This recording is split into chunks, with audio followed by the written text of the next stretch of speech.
Obrigado também, né? E a parabenização é mútua, né? Que você está trabalhando igual ou provavelmente mais que eu nesse momento aí que a universidade está se mobilizando. Então, eu agradeço a você e a organização, ao laboratório, né, de Biologia Evolutiva pelo convite. A gente falar um pouco do que vem fazendo, né, e o que a gente pretende fazer. Eu, como alguns colegas aqui já levantaram, eu nunca trabalhei assim, de fato, diretamente com vírus. Eu trabalho com proteômica de micro-organismos já há uns 10 anos. Né? Em 2010, fiz um doutorado de sanduíche lá em Portugal e tive o primeiro contato com o mal de Toff lá e venho, né, aprendendo dia após dia nesse mundo da proteômica, e vou falar um pouco para vocês aqui o que a gente pretende fazer nesses próximos meses, né, com um projeto que a gente foi contemplado na Propesc, e até outros projetos que a gente submeteu outros editais para a gente tentar também auxiliar no momento e trazer uma pesquisa que venha trazer frutos, né, para a universidade. Muito já se falou aqui sobre essa história, sobre a epidemiologia, né, esses dados. A gente tem essa figura aqui embaixo, no canto esquerdo, direito da tela, né, evidencia bem essa inundação de informação, né, a gente no smartphone, no celular, no tablet, tendo informação constante sobre o coronavírus. Não objetivava em momento nenhum trazer nenhum dado epidemiológico, mas ontem eu vi um relatório novo da OMS, então achei interessante mostrar isso aí, ele evidenciando que aqui, né, a gente tem aí mais de 2 milhões de casos na Europa, e eles relatando aqui a importância, né, de já algumas semanas atrás, né, dar uma atenção diferenciada a populações desprivilegiadas, em vulnerabilidade social e econômica, né, dar um destaque na população indígena, em imigrantes. Então, existe, além de ter o problema que já se tem hoje, a gente vai ter, de ponto de vista global, um impacto muito grande nessas populações em vulnerabilidade. Esse gráfico aqui evidencia também da OMS, né? Isso aqui foi um reporte, o número 121, que ele foi liberado agora dia 20 de maio, né? Faz 2 dias, né? Bem recente esses dados. E também o número de relatos de casos nos últimos 7 dias, né, entre 14 e 20 de maio. Então, aqui nós estamos, o Brasil, similar aqui ao Peru, Chile, ao México, o Reino Unido, a Índia, a Rússia, né, em torno de 10 mil a 100 mil novos casos nesses últimos 7 dias. Então, um dado bem preocupante, tá certo? Então, falando de forma bem rápida sobre o coronavírus, já foi abordado um pouco também aqui da sua morfologia, né, uma estrutura viral de 80 a 200 micrômetros, e ele tem caracterizado por ter essas proteínas, glicoproteínas de superfície, né, as proteínas spike. E aí são glicoproteínas, são proteínas que têm a capacidade de se ligar, né, é um receptor, é um ligante, tem capacidade de se ligar a um receptor humano bem específico, que vai estar presente em quase todo o endotélio vascular humano. Então a gente tem, né, os receptores da enzima conversora da angiotensina vai estar presente em toda a cadeia arterial, né, no endotélio vascular do trato respiratório, do sistema renal, né, em todo, né, os endotélios vasculares, que é altamente irrigado do sistema trato gastrointestinal. Então, por isso que a gente tem manifestações clínicas diversas, embora a primeira infecção seja respiratória pulmonar, já evidencia-se, né, já se tem relato de falha renal e de diversos outros comprometimentos, pacientes hipertensos, né, cardiopatas, vão ter esse comprometimento maior pelo fato desse vírus, quando causa viremia ou disseminação, né, através da corrente sanguínea, poder se ligar a diversos órgãos sólidos. E esse sistema, né, não, já que em outras palestras eu evidenciei de fato a ligação do vírus, eu trouxe aqui, preferi trazer uma imagem só para a gente se nortear desse sistema angiotensina, sistema renina-angiotensina, que regula a pressão vascular, né, a pressão arterial do hospedeiro humano. Então, diversas drogas, né, o captopril, enalapril, né, a gente tem aí uma dúzia de moléculas, de drogas, né, de fármacos que já são muito sólidos, né, no ambiente farmacêutico, na prescrição médica, com atividade antihipertensiva, tá certo? Para controlar a hipertensão arterial através dessa cascata do sistema renina-angiotensina. Então, existem diferenças, tá certo, né, nessa glicoproteína, na proteína spike, dos diferentes coronavírus, tá? Então, acredita-se, alguns autores já relatam que provavelmente essa maior transmissibilidade, essa maior infectividade do coronavírus, do novo coronavírus, né, o SARS-CoV-2, isso esteja relacionado a uma diferença na composição proteica dessa proteína de superfície, a proteína spike, em relação aos outros coronavírus, ao SARS-CoV-1, ao MERS, né? Além disso, existem também diferenças na acilação, né, na acilação em resíduos enxofrados do aminoácido-cisteína, né, nos domínios transmembranares dessa proteína spike no envelope lipídico viral. Então, a gente entender um pouco, de fato, do ponto de vista molecular, como essa proteína ela está, né, organizada, o seu sequenciamento peptídico e como ela está ancorada no envelope viral, diferenciar ela dos outros coronavírus, isso pode capacitar a gente entender, né, essa transmissibilidade, prever melhor, tá certo, né, surtos e até, principalmente, né, buscar alvos terapêuticos específicos, direcionados, né, o caso da rimantadina, que foi uma droga utilizada por muito tempo, com atividade antiviral, que bloqueava, né, vírus da família Orthomyxoviridae, os influenza vírus, de se ligar, né, a hemaglutinina do influenza vírus, de se ligar a resíduos de ácido hiálico, de ácido N-acetilderamínico presente no trato respiratório. Então, ele bloqueava esse processo adsortivo, esse início da infecção, né, até que teve a pandemia da gripe aviária, que se mostrou resistente à rimantadina, e ela tem se deixado de lado, né? Mas o oseltamivir, né, o fosfato oseltamivir, que é o Tamiflu, ele impede a saída do vírus, o final do processo aplicativo, do interior da célula do trato respiratório. Então, ele também vai atuar em cima de uma glicoproteína, a neuraminidase, que impede que a neuraminidase, né, ela degrade ali os resíduos a composição da mucina, do muco, e que esse vírus ele seja liberado para infectar novas células. Então, a gente conhecer bem essas moléculas de superfície capacita também direcionar, né, pesquisar alvos terapêuticos que vai ter menos toxicidade e mais eficiência farmacêutica, farmacológica. Tá? Né? Nesse contexto, é muito importante a gente trabalhar com as culturas de célula. Né? As amostras clínicas de etiologia humana é muito importante para o diagnóstico, mas para a gente entender de fato, compreender, favorecer, né, o nosso conhecimento molecular do ponto de vista proteômico, né, a gente tem que ter esse organismo isolado. Né? Infelizmente, vírus não é feito fungo ou bactéria que a gente isola em meio de cultura, né, uma cultura sólida.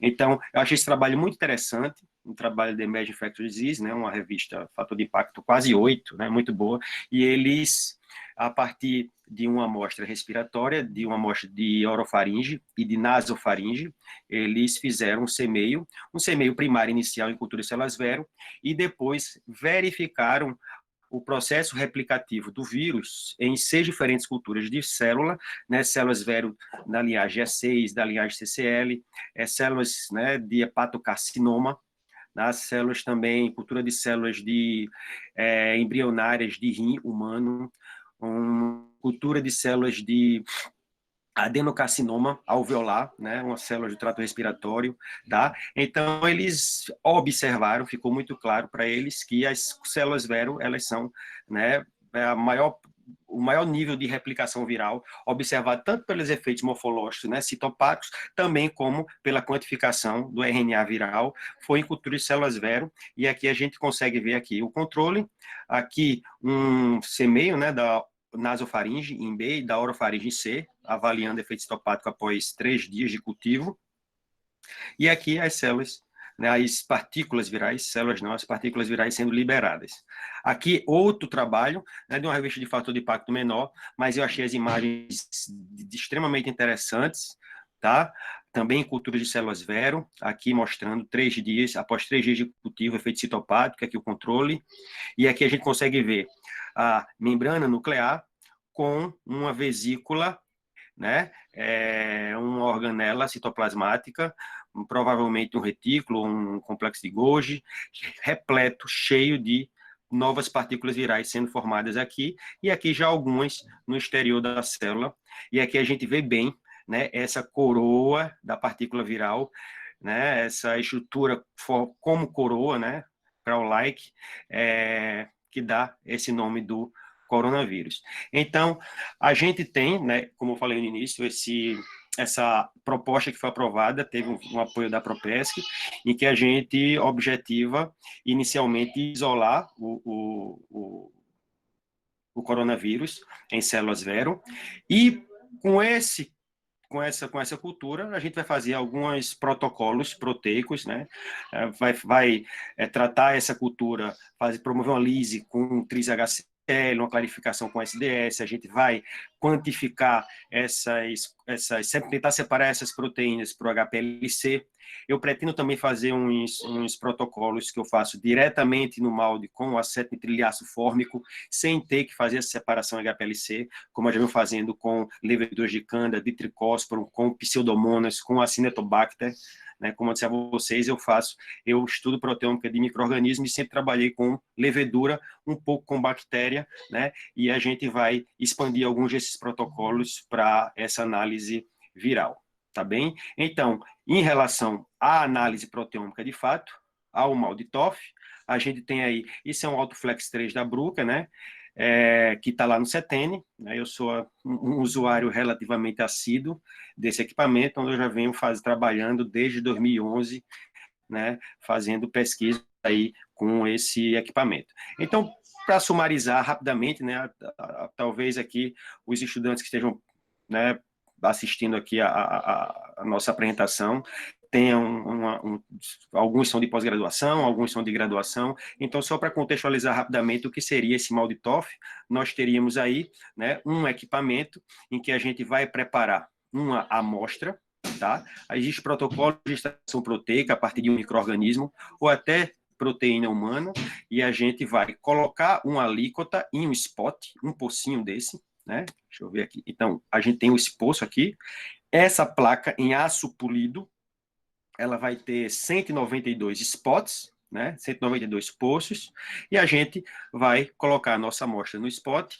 Posteriormente, colocamos uma matriz orgânica. Essa matriz orgânica ela cristaliza e vai receber a energia do laser, né? O MALDI é Matrix Assisted Laser, né? Então, é um laser, tá certo? É uma matriz, uma molécula orgânica que é irradiada, assistida por um laser. Então, essa matriz ela absorve essa energia e passa essa energia para o analito, para essa amostra que está ali embebida na matriz, ionizando-a. Então, posteriormente a isso, essa amostra, ela ionizada, vai ser detectada pelo equipamento, produzindo picos, né, no espectro. Tá bem? Então, o que seriam esses picos? Exatamente, né? Isso aqui é um plano espectral, um espectro de massas que é gerado a partir de uma análise qualquer. Então, para a gente entender bem isso aí, né, bem rapidinho, a gente teria, né, o MALDI, como eu já falei para vocês, o laser que vai irradiar, né, uma matriz orgânica, e que essa matriz orgânica vai passar essa ionização, essa energia desse laser para a amostra. E aí essa amostra ionizada, ela vai voar no TOF, MALDI TOF, né, Time of Flight, num tubo de voo, um tubo sobre alto vácuo, e as moléculas que possuem maior razão, massa-carga, mais densidade, demora mais a chegar, as que vão ter menor razão, massa-carga, as mais leves, vão chegar mais rápido. Então, essas moléculas, elas vão, ó, voar até chegar num detector, tá certo? Onde vai ser traduzido em um pico no espectro. Então, a gente tem aqui um laser, esse laser irradia a matriz que está no spot, embebida essa matriz tem a amostra, né? Geralmente usamos laser de nitrogênio, que é um laser barato, mas alguns equipamentos trazem um cristal, o laser de neodímio, né? Ele tem uma vida útil bem maior, de 10, 12 anos, embora seja bem mais oneroso, que é o caso do do equipamento que existe lá no CETEM. Então, a gente tem essas amostras radiadas, vão ser separadas por um campo eletromagnético, e aí as amostras que são mais leves, têm uma menor razão massa-carga, começam a aparecer no plano espectral e são detectadas, né? Então, esse espectro de massas, ele é utilizado para comparar com o banco de dados e a gente identificar aí um micro-organismo. Isso já é muito sólido para, né, a micologia e a bacteriologia. Então, né, laboratórios clínicos dentro do hospital utilizam essa metodologia para identificar seus micro-organismos, né? Existe aí, eu acho que os 40 hospitais do Brasil que já têm um equipamento desse na sua rotina microbiológica. Tá? E existem também equipamentos que possuem 2 tubos de voo, o TOF e TOF, que, além de identificação microbiana, pode ser utilizado para pesquisa. No caso específico aqui, nós teríamos, né, cada micro-organismo com um plano espectral, que a gente traduz isso como fingerprint, né, microbiano. Então, ao comparar isso com o banco de dados, a gente identifica a espécie. Não existe isso para vírus, tá certo? O que é que a gente tem? A gente tem alguns bancos de dados, a gente não tem como fazer identificação viral pelo MALDI-TOF, de jeito nenhum. Existem alguns bancos de dados, né, alguns softwares, como o SwissProt, ele tem um buscador, né, dentro dele, o SwissPalm, que ele analisa proteínas que são aciladas, que proteínas em que existem a acilação a ligação graxos de cadeia curta, né, como o ácido mirístico, o ácido palmítico. Então, essa palmitoilação, que é muito presente nas membranas, né, celulares do hospedeiro humano, né, ela também vai estar presente no envelope lipídico viral e na ligação do envelope lipídico viral com as suas proteínas de superfície. Então, existe essa ligação, essa acilação em resíduos de cisteína nos domínios transmembranares da proteína spike com o envelope lipídico do vírus. Se a gente for buscar aqui o SARS-CoV, né, no SwissPalm, a gente vai ver, ele evidencia uma proteína aqui, né, essa aqui é 19QX0, que é uma proteína depositada, uma sequência bem conhecida lá no Uniprot, tá? E ele evidencia aqui, tá certo? 5 sítios validados, curados, que possuem resíduos de cisteína que podem ser acilados, que podem ser ligados a ácidos graxos, tá bem? E isso vai mudar de um vírus para outro, né? Só que a gente não se tem nada, existe alguns, né? Eu acho que a palestra do professor Valdir, e ele mostrou um site de uma base de dados chinesa falando do professor Vladimir, né? Lá do Piauí, uma base de dados, eu acho que é dos chineses, em que ele realmente existe, né? Várias proteínas do vírus já mapeadas em sílico. Então, é muito interessante, é um ponto inicial, mas experimentalmente a respeito do novo coronavírus não tem nada ainda, né, nesse nível de caracterização. Então, aqui, a proteína Q19QX0 do SARS-CoV, né, aqui eu fiz um corte aqui, começa lá no aminoácido 1, então a gente tem aqui em torno de 1.255 aminoácidos, e ele evidencia aqui os 5 pontos, né, as 5 cisteínas em que existe essa acilação, tá certo? E isso vai ser diferente entre os coronavírus e, com certeza, é diferente entre coronavírus e outros vírus envelopados, principalmente que infectam o trato respiratório. Né? Se a gente for observar um software, né, que é chamado de clustering esqueci essa sigla, uma estratégia de agrupamento, tá? É a sigla dele em inglês. Então, o CS-Palm, né, esse software de busca de proteínas que sofrem palmitoilação, ele já está na versão 4.0, é bem interessante ele trabalha com proteínas depositadas em diversos bancos de dados no mundo, inclusive no Uniprot, então ele evidencia aqui a proteína spike dos 2 coronavírus, né, que já causaram outros surtos anteriores, né, os SARS-CoV e o MERS-CoV, então evidenciando aqui os diferentes pontos de ligação de ácidos graxos e que pode ter influência no reconhecimento de receptores da superfície do hospedeiro, tá certo? Né? Diferentes posições da cisteína com resíduos de enxofre que pode sofrer, tá certo? Palmitoilação ou outros tipos de acilação. E que isso é possível ser detectado né, a partir de uma análise fina de LCM e SMS, ou é possível também ser detectado apenas com espectrometria de massa, já que ela é muito qualitativa e ela consegue detectar proteínas S aciladas em relação a outros tratamentos, né, que está sendo avaliado, tá? Então, aqui, no caso da proteína spike, né, o que a descrição dela, através do SARS-CoV, lá no banco do Uniprot, então a gente tem aqui a proteína, que é uma proteína que é responsável pela ligação, né, do vírus com a membrana do hospedeiro. Então, dentre os processos biológicos, o mais importante é estar envolvida na endocitose e na entrada do vírus na célula hospedeira. Então, a gente tem isso aqui com SARS-CoV, mas não tem, né, nenhuma descrição de fato experimental de uma proteína, uma glicoproteína, uma lipoproteína de superfície do SARS-CoV-2, né? Sabe-se já que existe esse reconhecimento, essa interação com o sistema renina-angiotensina do hospedeiro, e que é um sistema presente, tem receptores presentes em todo o endotélio vascular, por isso que esse vírus eles pode causar também, né, manifestações clínicas tão diversas.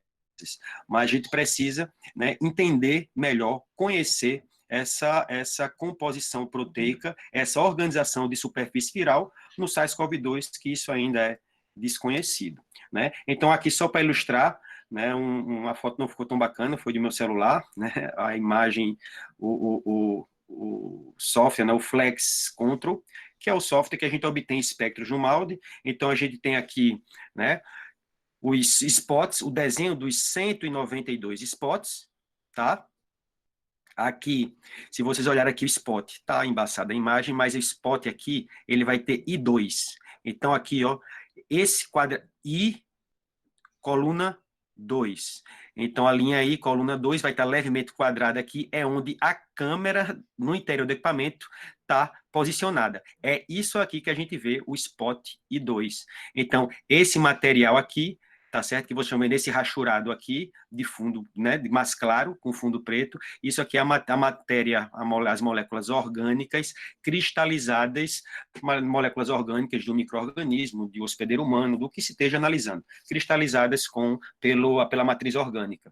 E aí que vai receber a energia do laser quando eu chegar aqui e clicar nesse Start, né? Ele está aqui configurado para 300 shots, tá certo? A cada start que eu der, 300 shots, 300 tiros de laser, e isso vai promover a existência de picos no espectro, tá certo? Para a gente poder analisar. Eu venho fazendo essas análises com micro-organismos, né, expostos a diferentes drogas, a diferentes condições. Então, só para exemplificar aqui, né, uma Candida albicans, controle exposta, né, a amoxicilina, e uma Candida albicans exposta a um antibiótico, como é a mudança do plano espectral. Então, a gente tem feito análises com outros micro-organismos, com pseudomonas, com Candida, com tricósporo, expondo esse micro-organismo a diferentes tratamentos e vendo o comportamento dele, né, no plano espectral, e tentando observar picos no espectro que tenha relevância, tá certo, na resposta terapêutica. A gente escolhe esse pico e vai trabalhar em cima dele. Além dessa observação visual, a gente pode utilizar também alguns softwares. Eu gosto muito de utilizar um software aberto, né, que ele não é pago, e ele é muito bom, tá certo? Muito eficiente. A gente pode pegar isso pode ser utilizado para vírus, para fungo, para bactéria, para proteoma humano. Então, analisar um tratamento, comparar diversos tratamentos específicos, né? Então, qual pico ele deixa de surgir, deixa de aparecer em um tratamento, ou qual pico surge. A gente sempre acha que em um tratamento, aquele micro-organismo vai ficar estressado, ele vai ser comprometido e vai expressar um plano espectral, né, inferior, menor, um plano espectral mais pobre, menos picos no espectro, mas geralmente é o contrário, né? O organismo, ele estressado, ele começa a tentar se defender, e existe muito mais picos no espectro de um organismo exposto a algum tratamento do que o contrário. Geralmente acontece isso. Então, esse software ele permite a gente analisar, comparar esses picos, né?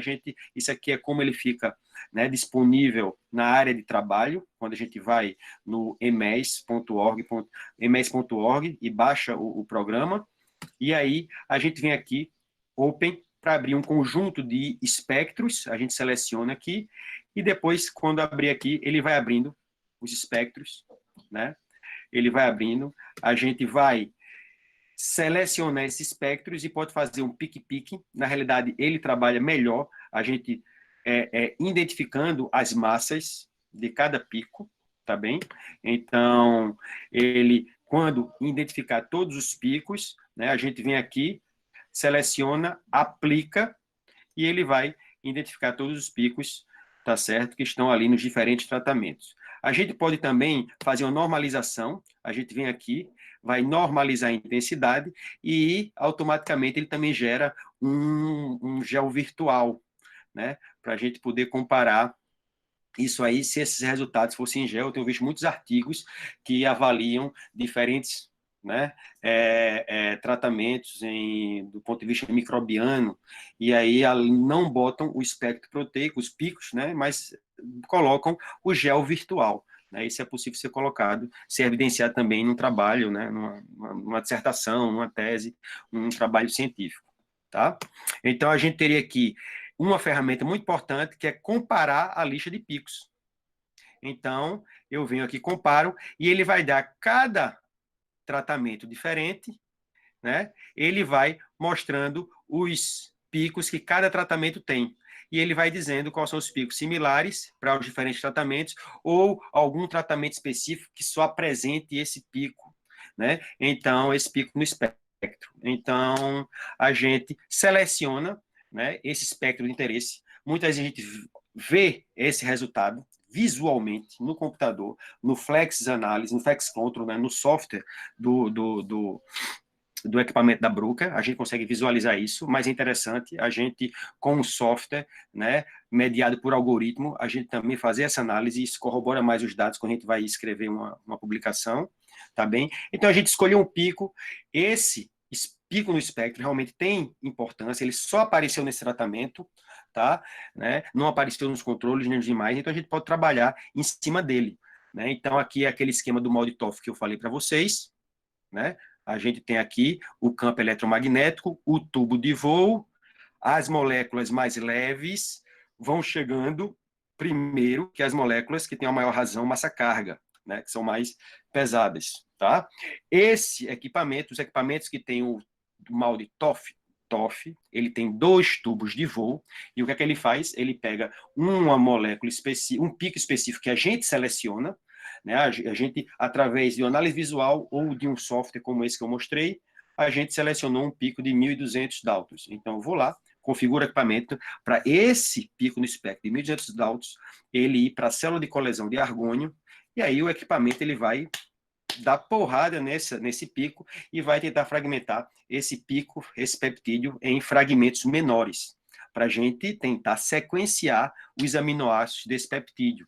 E aí ele vai ficar muito pequeno, né, esses peptídeos ionizados. Por isso que eles têm que voar 2 vezes, né, para conseguir ser detectado com exatidão. Então, a gente tem aqui o que a gente chama de mal de TOF, tá certo?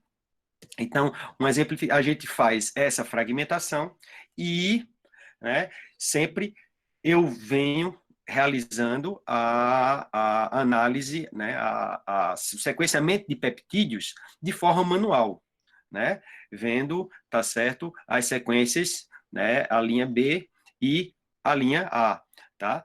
Mas a gente também pode usar buscadores, pode usar softwares, né?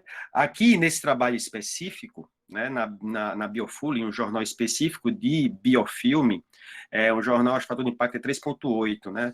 É uma revista americana. Então, nesse trabalho, minha participação desse trabalho foi o pessoal, uns colegas lá do Ceará, eles mandaram para mim um biofilme de tricócero, foi isolado de paciente HIV, e eu, fazendo essa análise, né, eu observei picos, né, 2 picos de 343, 359 Dalton, tá? Então, esses picos, eles foram fragmentados, diferentes das leveduras que não foram tratadas com ritonavir, eles foram fragmentados, né? E um desses picos a gente conseguiu sequenciar, eu consegui sequenciar os aminoácidos, e ele teve 100% de similaridade com a isopeniciliase, tá? Que vai estar no banco de dados também do Uniprot, né? Outra situação aí que aconteceu também foi uma exposição de canda à cefepina e amoxicilina. Então, a gente observou nesse mesmo contexto, que a cana exposta à amoxicilina aparecia, né, isso em várias análises, tanto visual também como usando softwares, tinha um pico de 596 Daltons. Aqui, né, além de fazer a fragmentação e o sequenciamento peptídico manual, a gente também utilizou um software, o SearchGui, que compara esse espectro proteico fragmentado com um banco de dados, né, com o Uniprot. E houve uma 100% de similaridade com a HSP70, uma proteína de choque térmico. Né? Então, expor a um paciente que tem uma candemia em terapia empírica com amoxicilina, talvez possa trazer mais complicação do que benefício, né? Está induzindo essa levedura a produzir uma proteína de virulência. Mas onde é que a gente quer chegar aí? É que, por exemplo, a partir do momento, nesse projeto inicial da Propesc, que nós pretendemos isolar o organismo em cultura e fazer análises proteicas no mal de TOF, para tentar caracterizar, né? Tentar sequenciar os peptídeos da sua proteína spike e tentar verificar também, né, se existe, de acordo com os bancos de dados existentes, se existe, né, essa realmente diferença na etiologia viral, né, entre o SARS-CoV-2 e os outros, que responda, né, que justifique essa transmissibilidade, essa infecciosidade, e que também possa ser utilizado como alvos terapêuticos. Tá? Nós submetemos uma proposta mais ampla a um edital da CAPES e estamos na torcida aí, igual outros colegas, de ser aprovado. Se for aprovado, a gente também pretende fazer análises posteriores. Então, imagina aí a gente ter essa cultura viral, em uma cultura de células vero, e a gente agora começar a expor esse organismo a diferentes fármacos que tenham potencial antiviral e analisar a composição proteica, né? Não apenas no mal de TOF, mas fazer uma análise em um LC-MS-MS, né, quantificar essas proteínas em LC-MS. Então, nesse projeto que a gente submeteu à CAPES, nós já até prevemos a aquisição de uma coluna de C4 para fazer essas análises proteicas no LC-MS que existe lá no CETEM. Né? Então, isso é tudo na perspectiva que a gente tem para a pesquisa futura. Tá bom? Então, aqui é outro exemplo, né, de um trabalho que vai ser submetido à Proteomics, de um aluno da medicina tropical, que a gente analisou pseudomonas frente à meropenem, à azitromicina, né, e a gente viu, né, algumas diferenças também nesse plano espectral, tá certo? Que foi, né, no caso um pico de 1.264 Daltons, que foi identificado como uma transglicosidase do isolado que é submetido ao tratamento com a azitromicina. Então, a gente tem aí, né, a gente acha que isso é importante, né, a gente sequenciar, né, de forma clara um peptídeo ou uma sequência peptídica, uma proteína que ela vai estar acilada, né, uma proteína ancorada numa membrana lipídica, como essa proteína está ancorada e os possíveis sítios de acilação, né, isso pode ser alvo terapêutico alvos para desenvolvimento de terapias futuras, né, que tente tanto inibir o processo sortivo, o início da infecção, também como inibir o processo replicativo no interior da célula, tá? Né? Investigar o proteoma em diferentes passos, né, do ciclo celular em cultura de célula.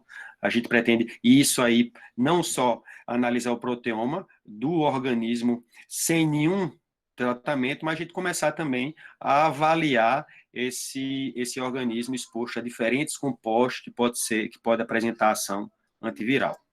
Tá bem? E aí avaliar a toxicidade desses compostos, né, o metabolismo desses compostos, para não só, tem atividade antiviral? Tem, mas a gente também ter, né, um composto com potencial antiviral que apresente segurança ao hospedeiro que vai receber, né, que vai ser feita essa terapêutica.